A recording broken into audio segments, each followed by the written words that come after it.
3 true scary stories from Reddit that will leave you terrified. I've always been skeptical of the supernatural.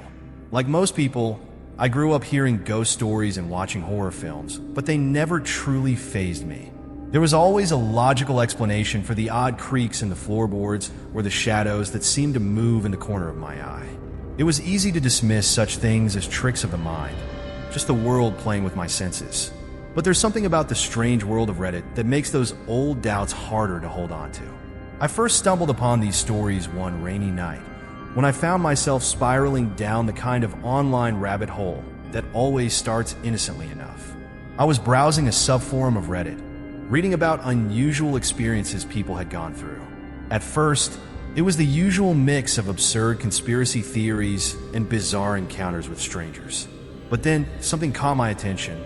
A post titled, "The Haunted House I Couldn't Escape From" lingered in my feed, and I clicked. The story was like a magnet for my curiosity. It wasn't an over-the-top account of things flying off shelves or ghostly apparitions. It was something much more chilling.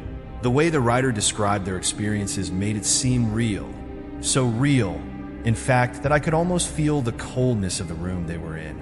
The poster had written about waking up in the middle of the night to hear whispers, footsteps echoing across their floor, even though no one was there. But what made it so unsettling was the way they described the emotions.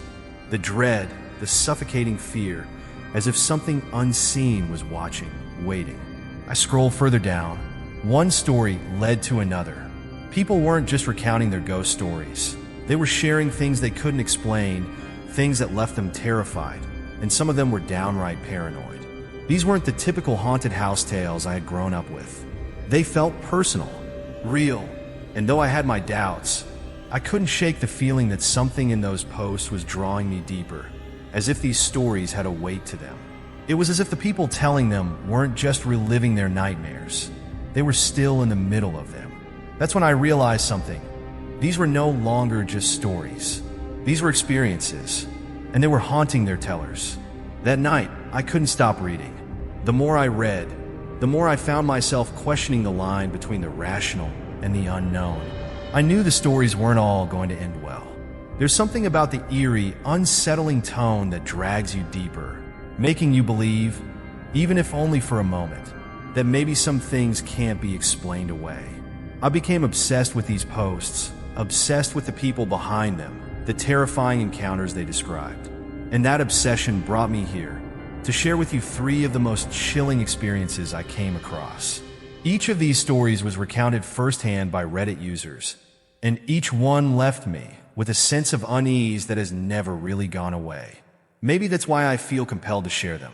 These stories aren't just about hauntings or ghosts. They're about things that can't be explained by logic or science. Things that leave a mark on you long after they're over. Maybe that's what makes them so terrifying. The sense that they didn't just happen in the past, but are still happening just out of sight. So, what follows are 3 stories.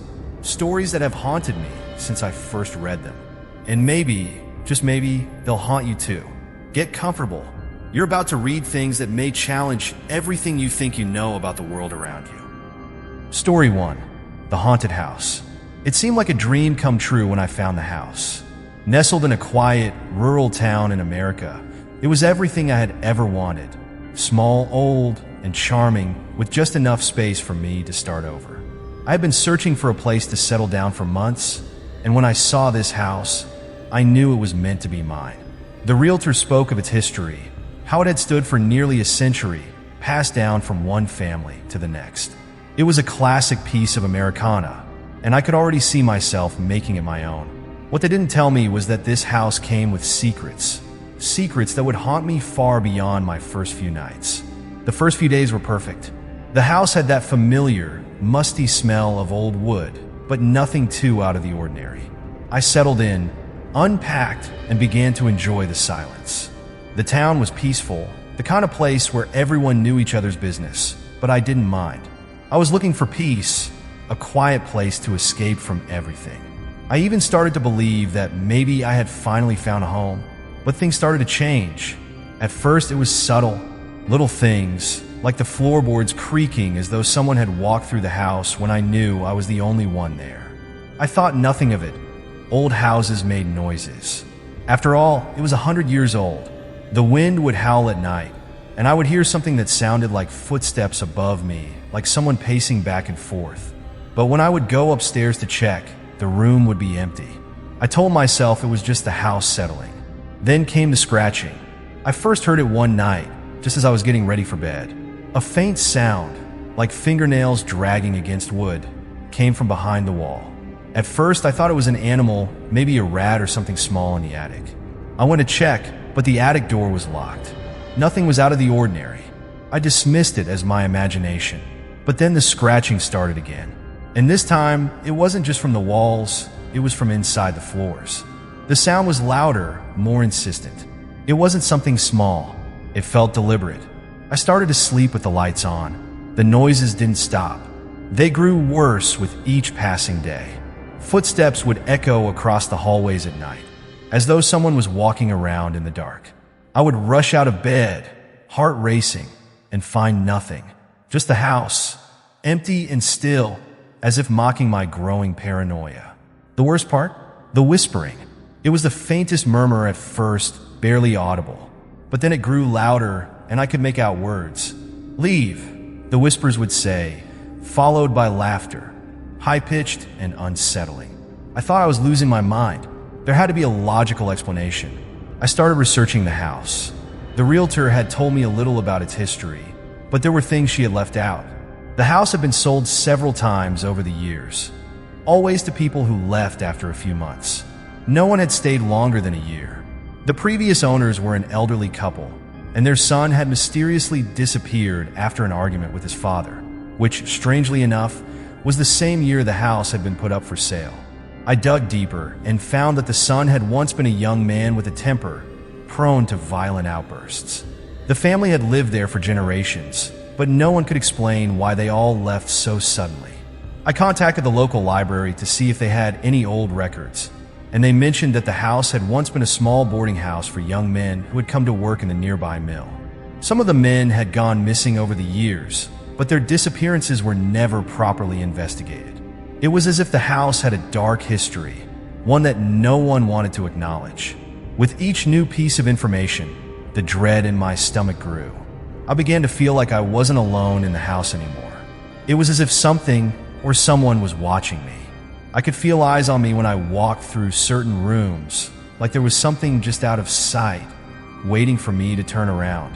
And the cold spots, I couldn't explain them. They would appear out of nowhere, like a patch of ice in the middle of a warm room. I would walk into a room, and suddenly the temperature would drop, making me shiver.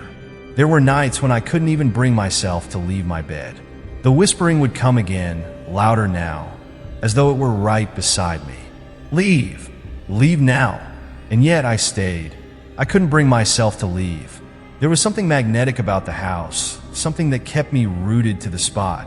Every time I considered leaving, I would find myself drawn back. It was as if I was part of something bigger, something inevitable. I didn't know if I was losing my mind or if there was something truly sinister at play. But I knew one thing for certain: the house wasn't just old. It was haunted, and the more I uncovered about its past, the more I realized that some secrets were better left buried. It had been a week since I first started hearing the scratching noises in the walls, since the whispers filled the dark corners of the house, and the cold spots turned my every step into a shiver. I had tried everything to ignore it, but the more I learned, the more I realized the house was hiding something far more sinister than I had ever imagined. The truth about this house, about the family who had lived here, was buried deep, but I was determined to uncover it. The first clue came in the form of an old photograph I found hidden beneath the floorboards in the attic.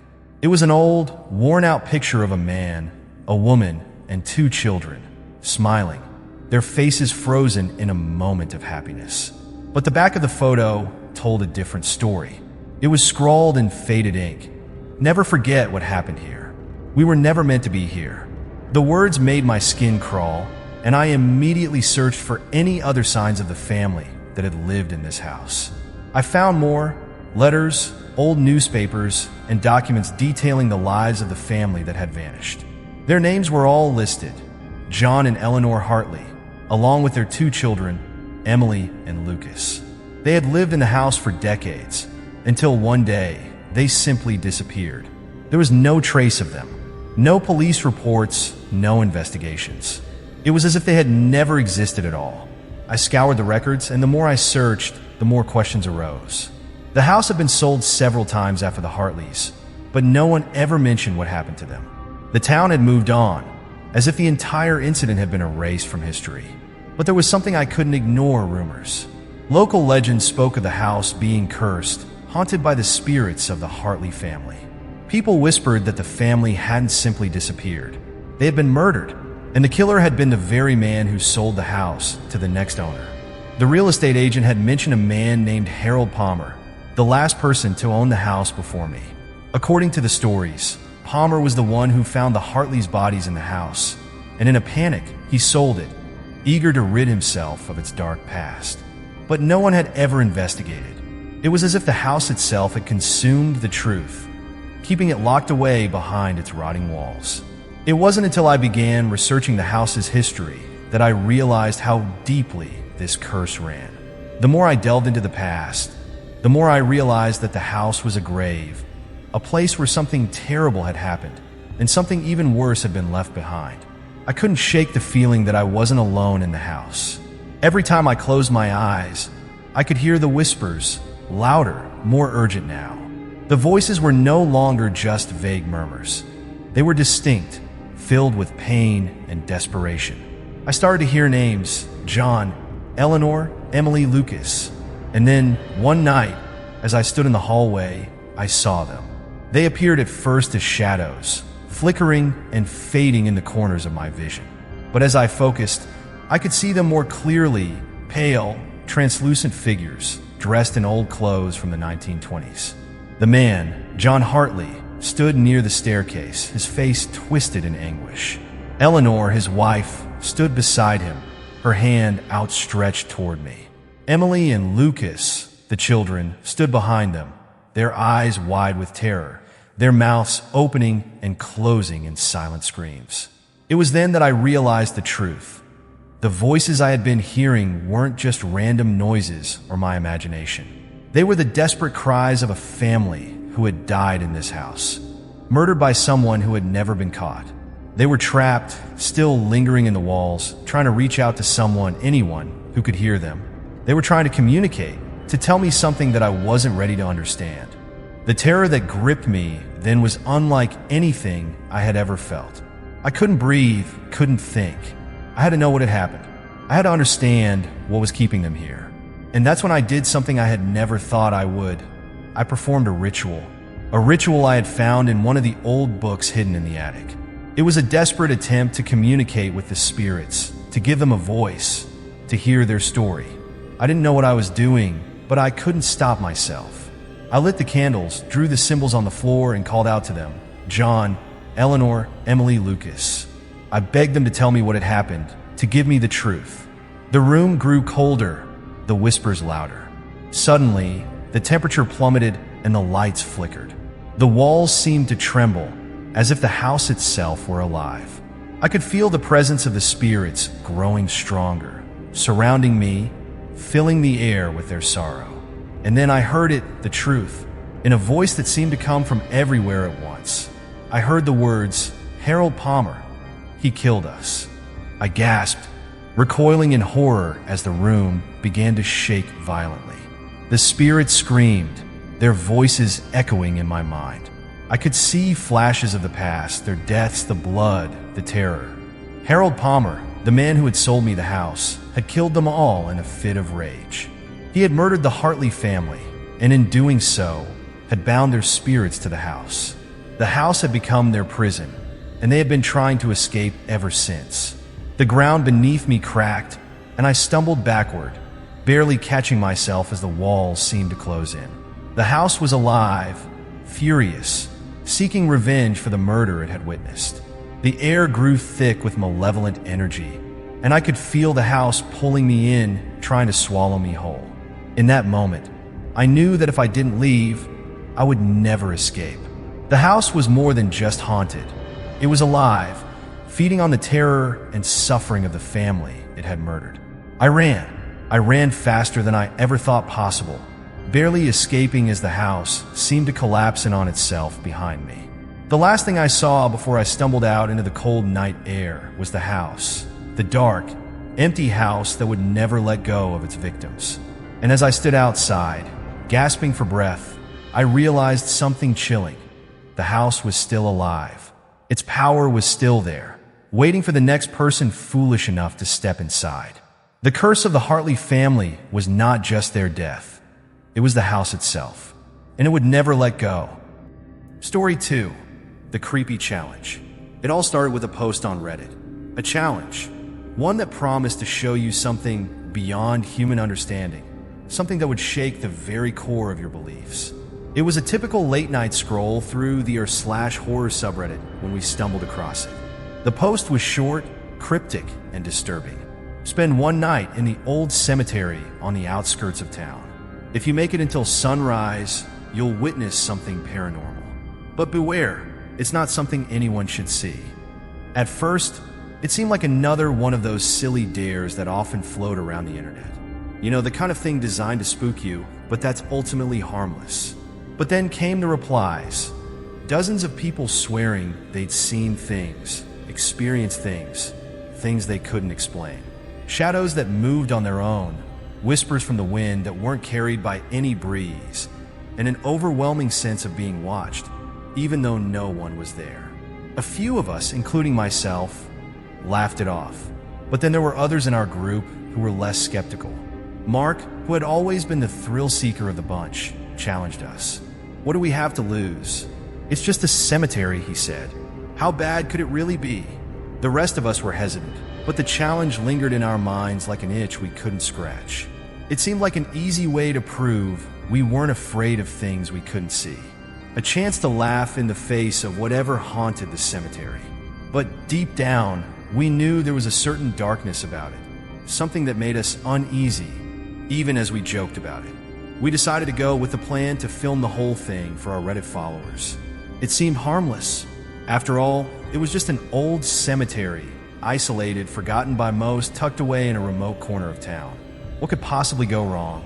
We arrived late at night, the moon barely peeking through the thick clouds overhead. The cemetery was surrounded by overgrown trees, their branches twisting and reaching toward us like gnarled fingers.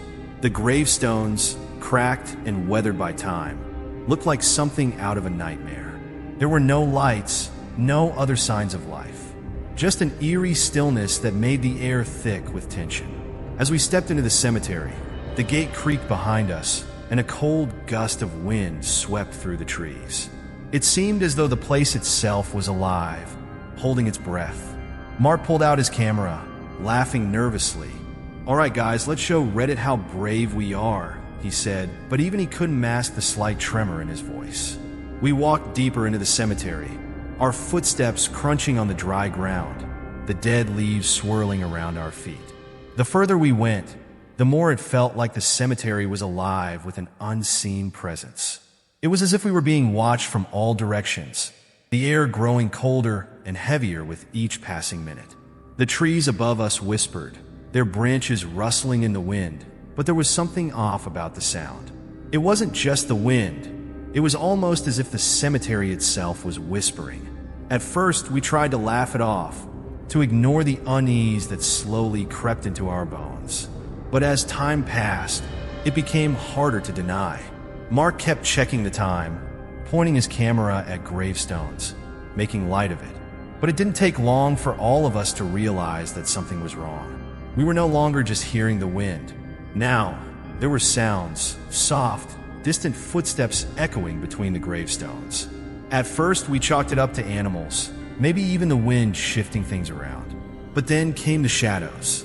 At first, it was just a flicker in the corner of my eye, nothing more than a trick of the light, or so I tried to convince myself. But then Mark pointed it out too. "Did you see that?" he asked, his voice quieter now, more serious. Something moved over there. We turned, but the cemetery remained as still and silent as ever. No rustling, no footsteps, just the haunting stillness. But we all felt it. an overwhelming sense that we were not alone. As the hours ticked by, the atmosphere in the cemetery shifted from unnerving to downright terrifying. We couldn't shake the feeling that something was watching us. It was no longer a matter of shadows flickering or the occasional sound. We were being followed. Every time I turned my head, there was something just out of sight, lurking in the periphery, too quick to catch but always present. And then it happened. One of us, David, started to act strange. David was always the level-headed one, the voice of reason. But now he was muttering to himself, glancing over his shoulder, his eyes wide with fear. He insisted that someone was following him, but none of us could see anything. Still, David's panic grew. "They're watching us," he whispered, his voice shaky. "We need to leave. Now!" But Mark, ever the skeptic, laughed it off. "There's nothing here, man. You're just freaking yourself out. It's just the dark messing with you." David wasn't convinced. He started walking faster, footsteps quick and uneven, his breathing shallow. We followed him, trying to calm him down, but the more we walked, the worse things became. The shadows seemed to move faster now, darting between the gravestones, always just a step ahead of us. The feeling of being watched intensified, and I could hear whispers, soft, unintelligible words that seemed to come from everywhere and nowhere at once. That's when it happened. David screamed. It was a blood-curdling scream, the kind that made my heart stop. We all turned, but in the blink of an eye, David was gone. There was no sign of him, no movement, no trace. Just an empty patch of ground where he had been moments before. His scream echoed through the cemetery, bouncing off the gravestones in eerie, distorted ways, and then silence. We searched for him, calling out, our voices trembling, but the cemetery had swallowed him whole. It was as though he had vanished into the earth itself, leaving nothing behind but the terror in our hearts. The rest of us, paralyzed with fear, realized that we weren't just being watched. We were being hunted. And now, with David gone, the truth was undeniable. Whatever haunted this cemetery was real, and it had taken one of us. The screams we had heard, the whispers, the shadows, they were all part of something far darker than we had ever imagined. The cemetery wasn't just a place of death. It was alive with malevolent forces, and we had unwittingly entered its domain. We weren't just visitors anymore. We were prey. The cemetery was no longer just a place of burial. It had become a labyrinth, an entity in itself, shifting and contorting in ways that defied logic. What had seemed like a clear path to the exit was now a twisting maze of crumbling gravestones, trees that seemed to grow taller and more oppressive with each passing minute, and overgrown foliage that snaked around us like living creatures. The more we tried to leave, the more the cemetery seemed to close in on us.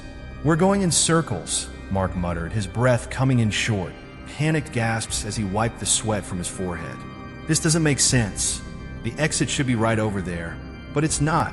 I could feel it too. The overwhelming sense that the ground beneath us wasn't just shifting, but actively pulling us deeper into its heart. Cold air grew heavier, pressing against our chests, making it hard to breathe. The whispers we had heard earlier were growing louder now, echoing in the space around us, like hundreds of voices rising from the earth itself. David was still gone, vanished into the void of the cemetery, with only his scream lingering in the air. I kept hoping, praying, that he would show up, that this was all some kind of twisted joke. But I knew, deep down, that he was never coming back. Something had taken him, and it wasn't done with us yet. Panic began to settle in, and with it, the terror that had been lurking just below the surface broke free. We were trapped. There was no way out. No matter which direction we turned, the cemetery seemed to stretch endlessly, its oppressive presence swallowing us whole. The moonlight barely pierced the thick canopy above, leaving us in near total darkness. The shadows that had once flickered now seemed to creep closer, inching toward us with every heartbeat. And then it happened. From the ground, from the very graves themselves, figures began to rise.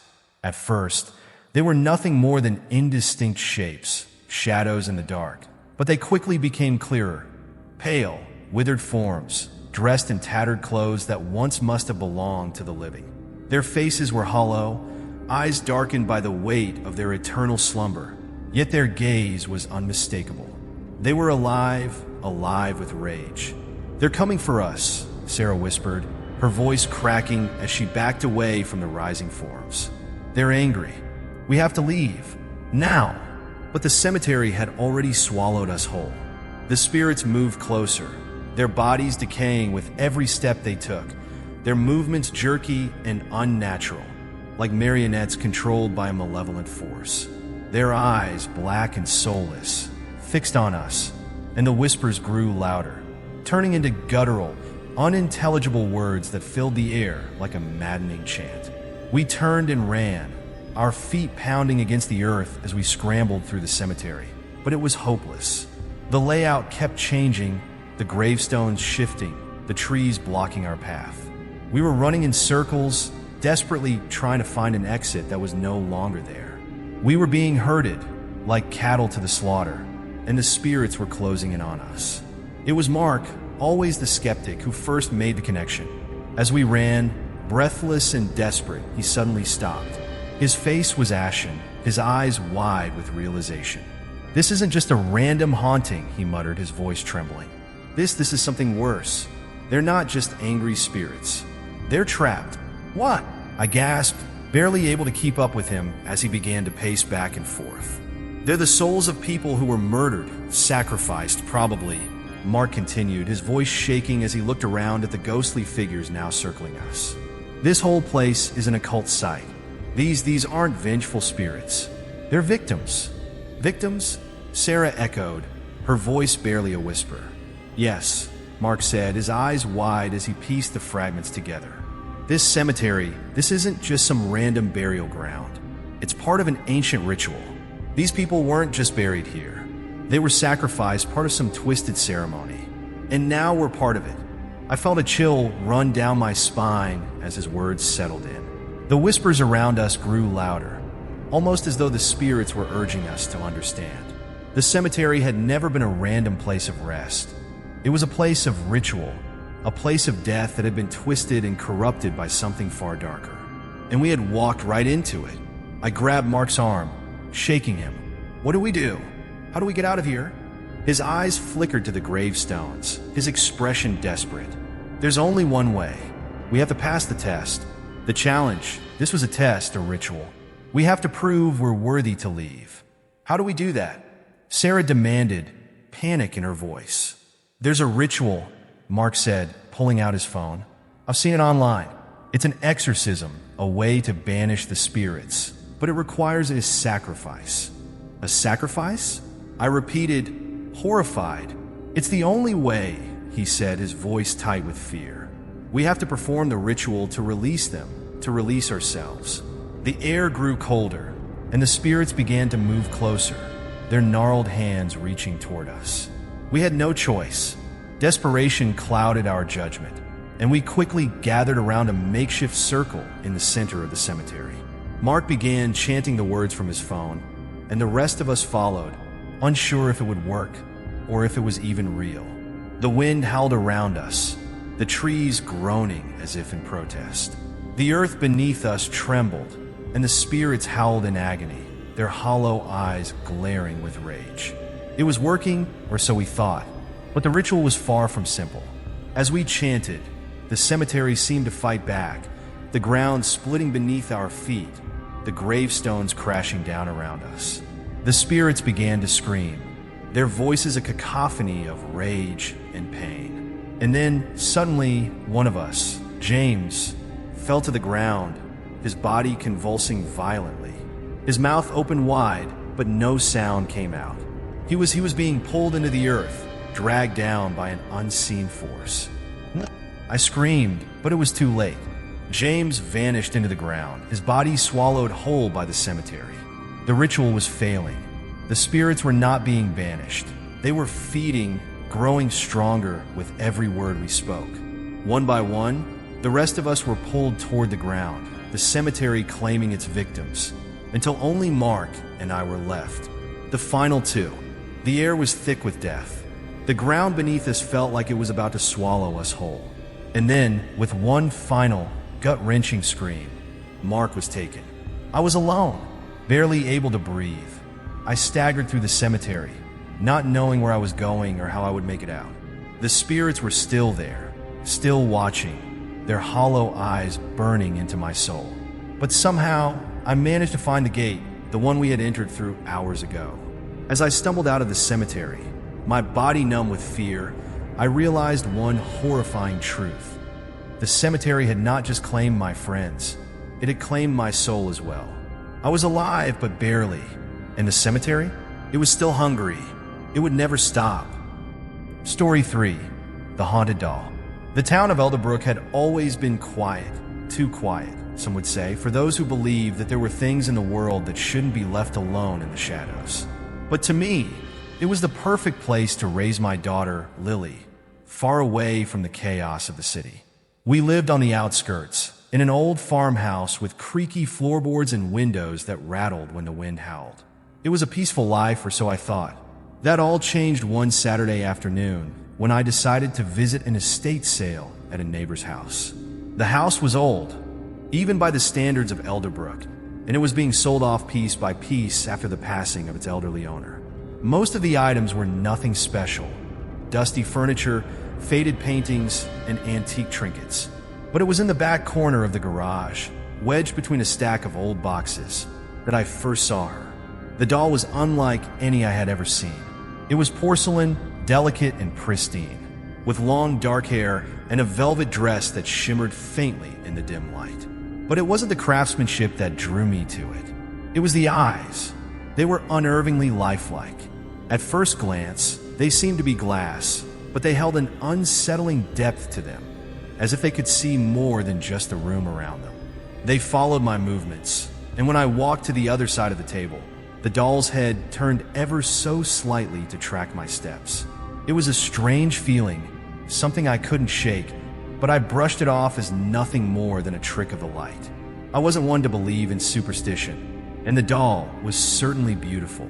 I decided to buy it, thinking it might be a nice addition to Lily's room. When I brought it home, Lily was thrilled. She had always loved old things, and the doll seemed like the perfect companion for her collection of antique toys. We placed it on a shelf in her room, right next to the window where it could look out at the garden.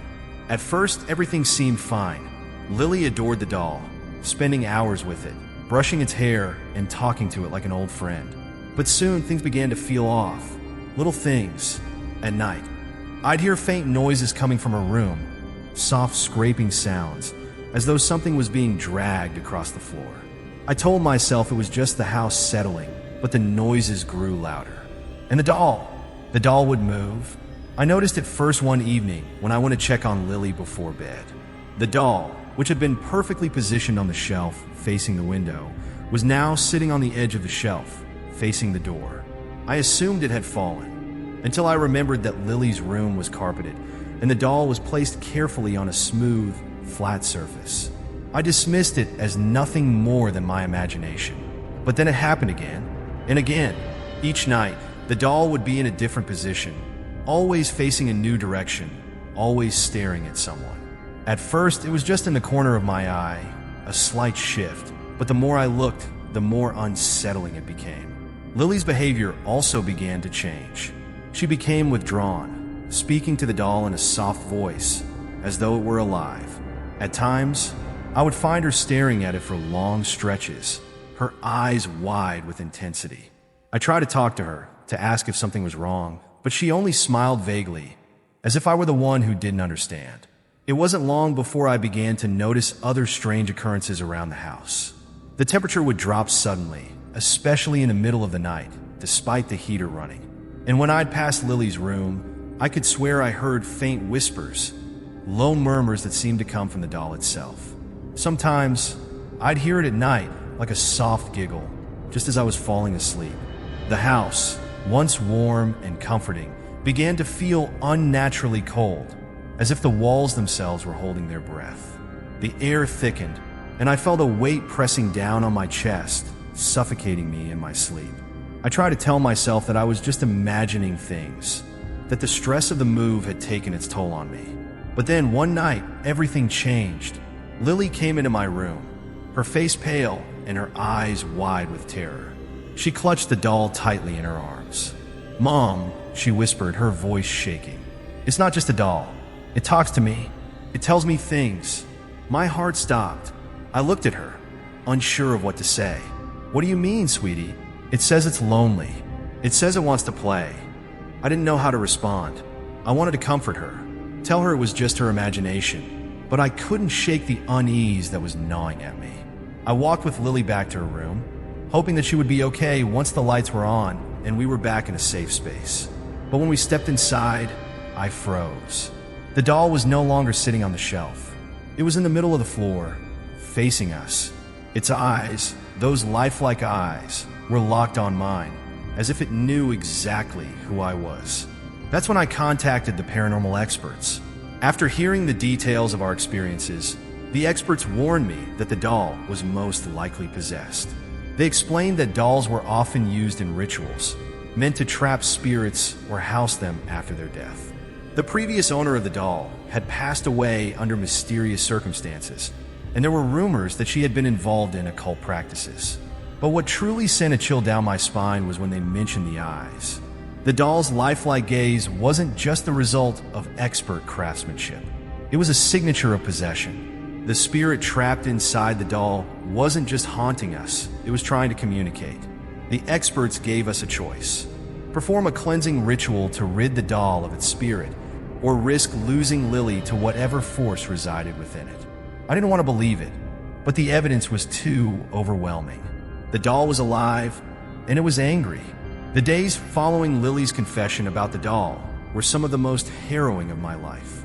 The house had become a place of constant dread, and despite my best efforts to explain away the eerie events as mere coincidence or the result of stress, the presence of the doll was undeniable.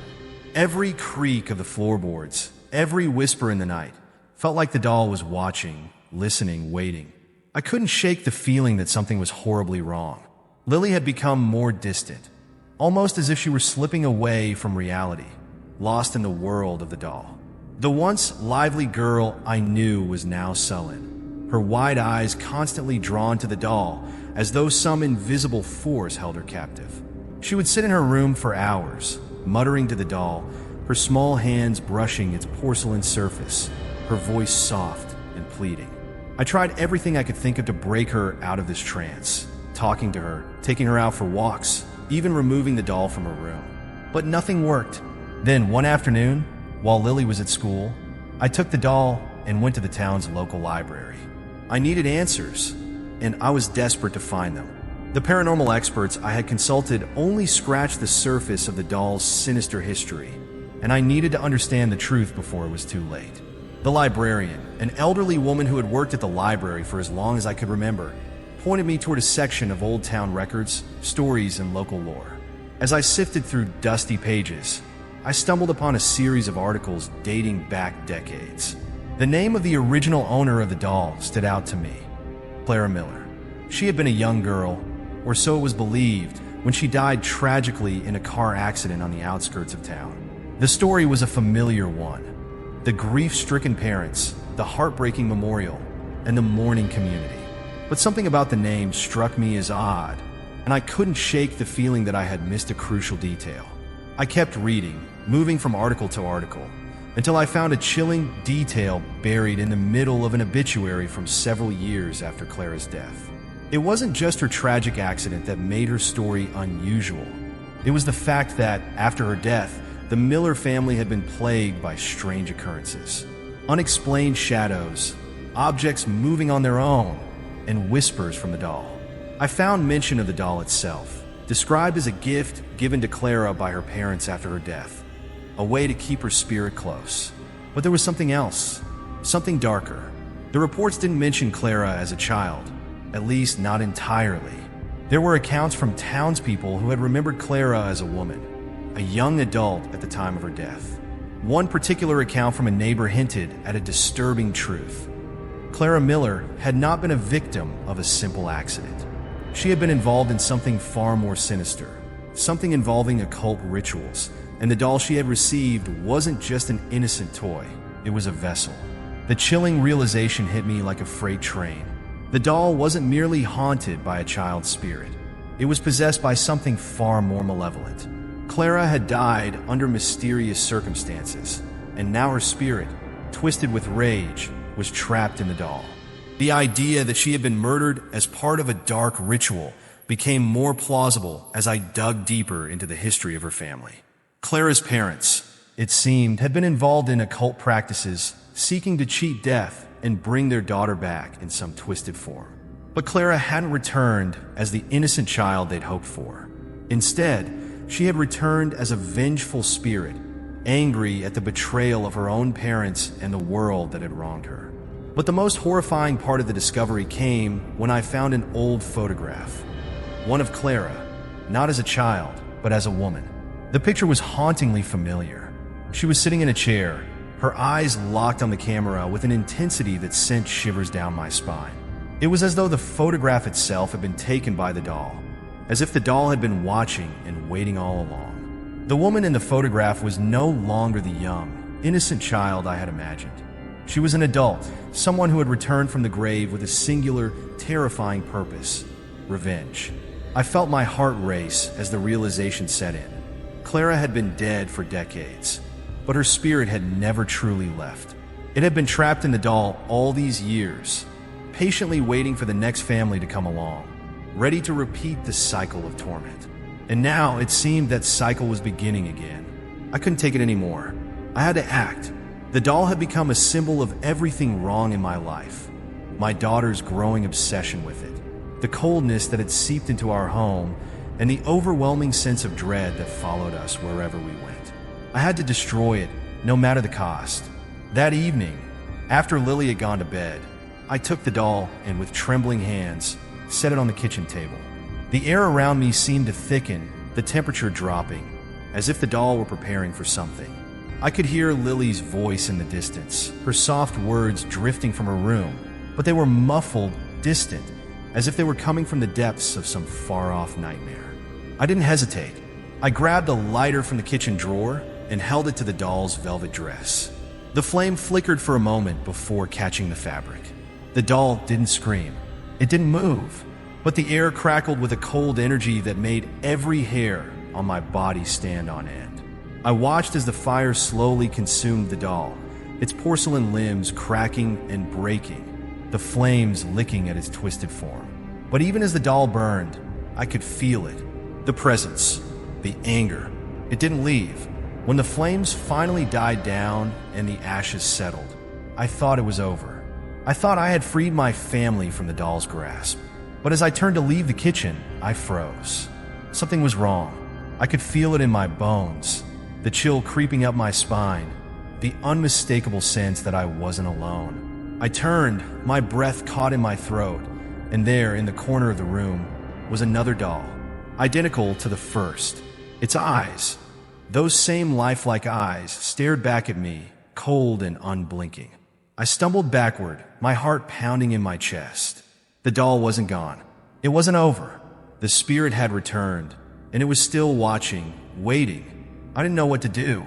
I didn't know how to escape it. And as I stood there, trapped in the room with that second doll, I realized something far more terrifying than the doll itself.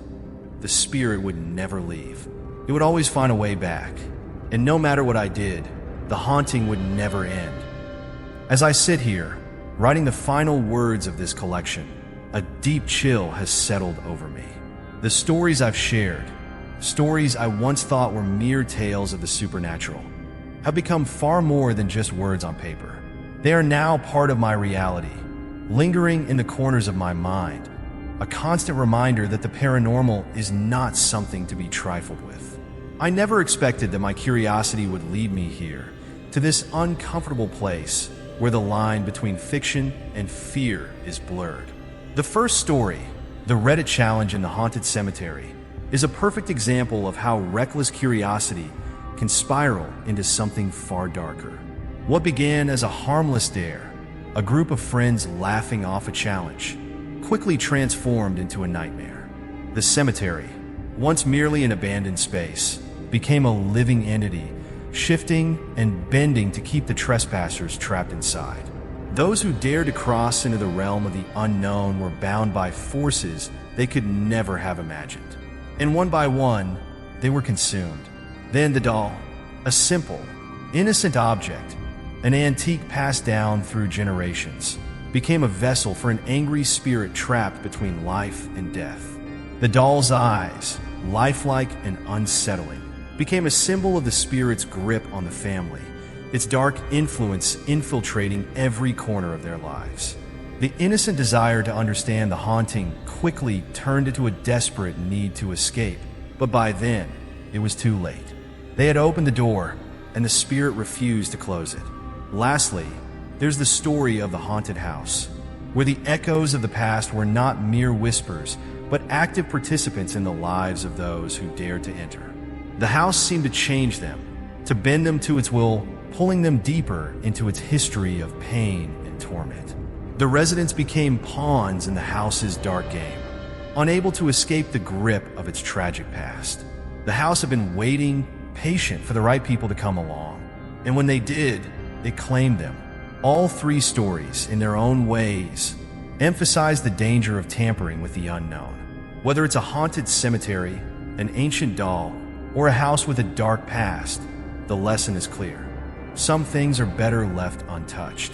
There are boundaries that should never be crossed, questions that should never be asked. Once you open the door to the supernatural, once you push aside the veil that separates our world from what lies beyond, you cannot simply walk away. These stories are not just about ghosts or spirits. They're about the cost of curiosity, the price we pay for seeking answers to questions that may never be meant for us. Some knowledge comes at too high a cost, and once it is revealed, it can never be forgotten. It becomes a part of you, a shadow that follows you, even when you least expect it. As I reflect on these tales, I realize that each one holds a warning, an eerie reminder that the supernatural isn't just something you read about in books or see in movies. It's real, it's out there, and it's waiting for the next person to come along and test their luck. But once you make that choice, once you look too deeply into the darkness, you may find that the darkness is already looking back at you, and you'll never be able to escape it. The overarching message of these stories is clear, even if it is unsettling. Some boundaries are not meant to be crossed. In our constant quest for answers and knowledge, we often forget that there are things in this world, things beyond our understanding, that should remain untouched. Whether it's disturbing the spirits of the dead, seeking out forbidden knowledge, or dabbling in the paranormal, there are forces that are beyond our control. In each of these stories, the characters made the choice to step beyond the limits of what is safe, to look into the unknown, and they paid the price for it. They learned too late that some things, once discovered, cannot be undone. You cannot unlearn the things that the darkness reveals, and you cannot escape the consequences of disturbing forces that should have been left alone. We live in a world where curiosity is a natural impulse, where the thirst for knowledge often outweighs caution. But these stories remind us that there are certain things in life that are better left unexplored. Some questions are better left unasked, and some doors should never be opened. We cannot control the things we do not understand, and by tempting fate, we invite danger into our lives. The danger lies not just in the haunting itself, but in the irreversible effect it has on the people who cross the line. Once you let the supernatural into your life, it leaves a mark. It changes you, and the cost of that change may be something you cannot undo, no matter how hard you try. As I write these words, I can't help but feel the weight of the stories hanging over me, like a shadow that refuses to lift. The hairs on the back of my neck rise, and a chill runs through me, reminding me that these experiences, these accounts, are not as distant as I once thought. The terror, the confusion, the feelings of being watched or followed, they have become a part of my own reality. I will never look at Reddit the same way again. What was once a harmless place to pass the time has transformed into a dark portal, a doorway to things that I can't unsee. The challenges, the posts, the stories, they're not just tales of fiction. They are real, and I'm not sure which is more terrifying, the fact that these stories exist, or the possibility that one day I might find myself staring into the abyss, just like those who shared these experiences before me. The supernatural is out there, lurking in the corners of our world, and it doesn't care who you are or how prepared you think you are. It doesn't care about your skepticism or your disbelief. It will find you, just as it found those who dared to cross the line. And when it does, you'll be left with nothing but the lingering question, how far is too far? And when you've crossed that line, will you ever be able to turn back? For now, I can only hope that these stories serve as a warning, a reminder that some things are not meant to be known and some doors are better left closed. But deep down, I know the truth. The stories I've shared, these chilling experiences, they will never leave me. And the next time I hear a whisper in the dark or catch a glimpse of something moving out of the corner of my eye, I'll remember the lesson all too well. Some things are best left alone, because once you open the door, there's no guarantee that you'll ever be able to close it again.